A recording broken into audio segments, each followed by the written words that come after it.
Welcome to the Wild Crone Wisdom podcast with your host, Vinutha Mohan. In this episode, we take a deep dive into the transformative practice of non-resistance, exploring how surrendering to the flow of life can lead to inner peace and freedom. In the previous two episodes, I outlined the three fundamental building blocks of an enlightened way of being in the world, namely non-attachment, non-resistance, and non-judgment. And I further explored the concept of non-attachment in depth. In this episode, let's take a deeper dive into the topic of non-resistance. In my experience, I have found that the single most effective indicator of an enlightened state is a stance of non-resistance. This is perhaps what J. Krishnamurti meant by choiceless awareness. In the state of non-resistance, one is ever present with each moment of life unfolding, offering no encouragement and no resistance to it. This is the state of complete surrender, trust, and faith in the universe's plan for you. I have often noticed that this is the hardest thing for us to practice. Even those of us that consider ourselves spiritual, who attend the church, temple, mosque, or synagogue every weekend, have a very hard time surrendering to the divine plan or what is. True faith requires complete surrender and dropping all resistance to life. Jesus embodied this stance so beautifully on the cross, which is a torture instrument, by surrendering with, "Not my will, but thy will be done." And in offering no resistance, he transformed a torture instrument into a symbol of complete faith, trust, devotion, worship, and surrender, a symbol of non-resistance. Most of us walk around with a script in our hands for ourselves, others, and the world. Unfortunately, our script is filled with shoulds, musts, shouldn'ts, what ifs, if onlys. Each one of these creates an obstacle, a block for life to flow. It makes us feel helpless, hopeless, and powerless. Life, like water, when it's blocked, starts to stagnate and stink. A blocked flow creates dis-ease of the mind and body. The spiritual teacher Byron Katie says that there are three businesses in this world: our business, universe's business, and other people's business. Every time we suffer, she says, it is because we are in somebody else's business. I did not believe her at first until I noticed for about a week if this was true. And it is. That somebody else can be your partner, your child, your boss, your pet, your senator, your weather, your body, and so on. The list goes on. Unfortunately, even though you might be a brilliant scriptwriter, no one wants to follow your script.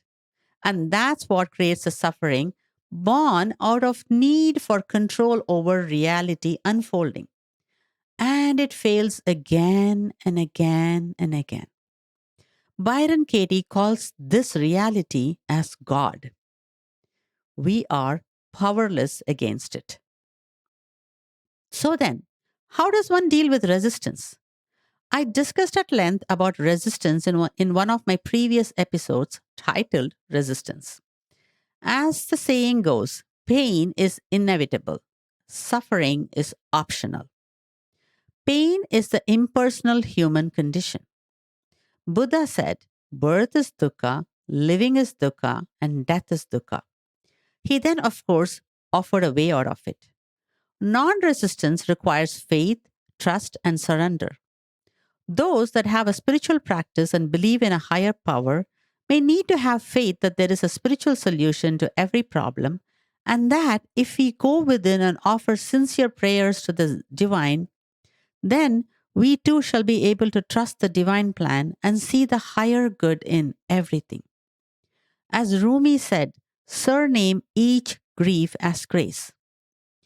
Those of us that may be more agnostic have to have faith in themselves, their own higher power, confidence that they can find a way through every problem.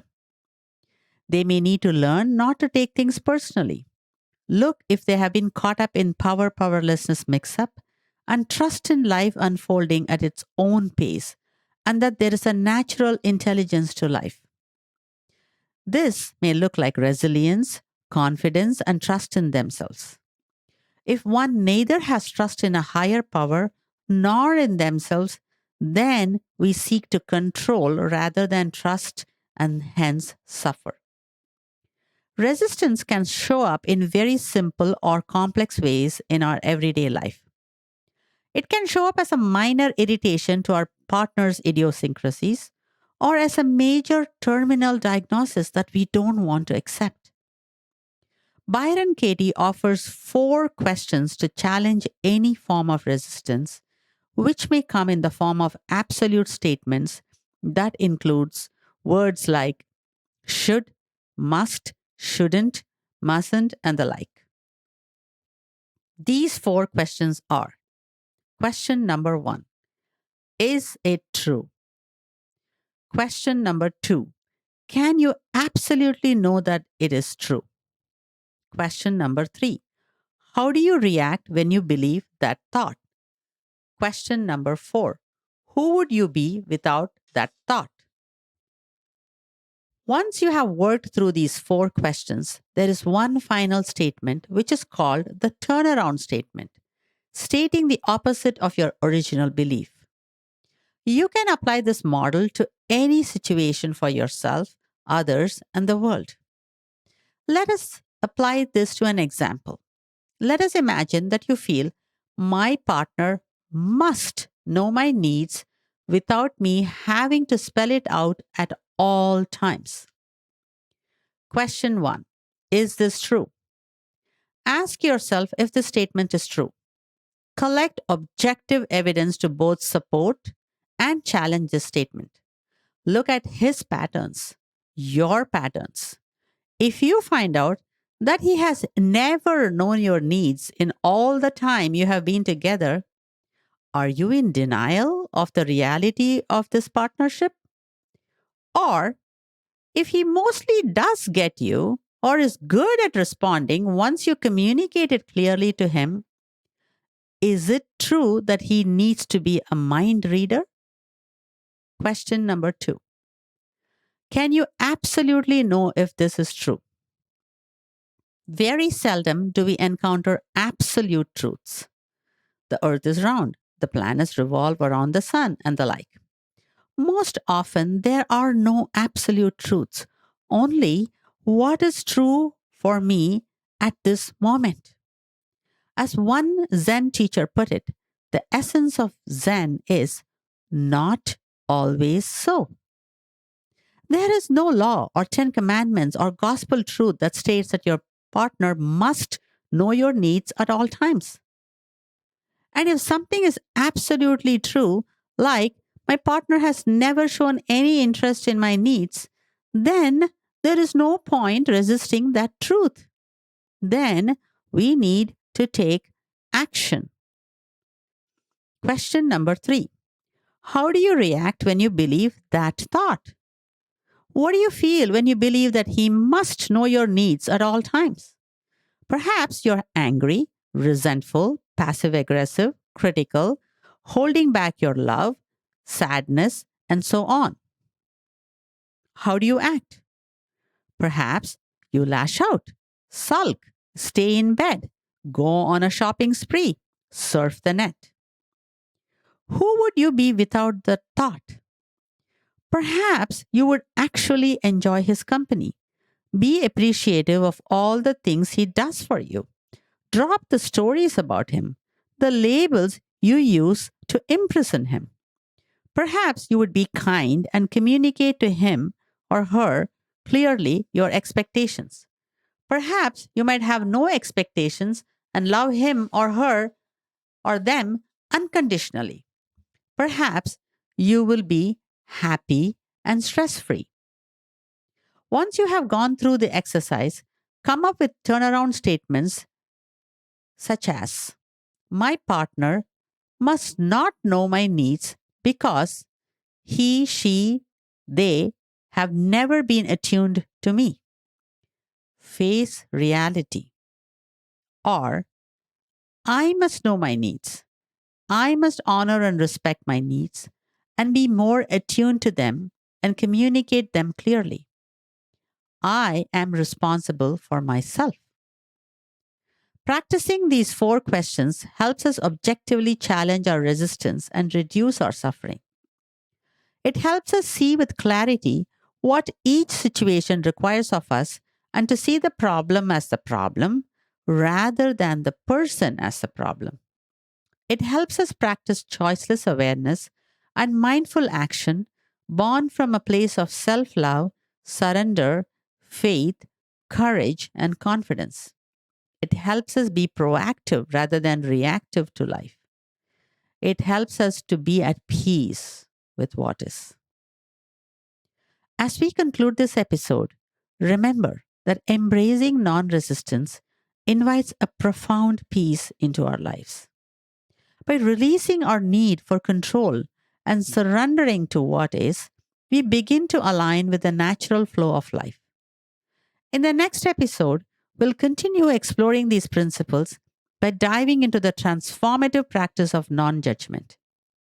Until then, I encourage you to observe how resistance shows up for you this week and consider using the tools outlined in this episode to lower your resistance to what is. Perhaps it will bring more freedom and ease into your everyday life. Thanks for listening to this episode of the Wild Crone Wisdom with your host, Vinutha Mohan. I'm a licensed marriage and family therapist from the Bay Area, California, specializing in trauma and attachment repair. I'm also a certified EMDR specialist and a certified shamanic practitioner. In this podcast series, we delve into the journey of our spiritual essence having a human experience.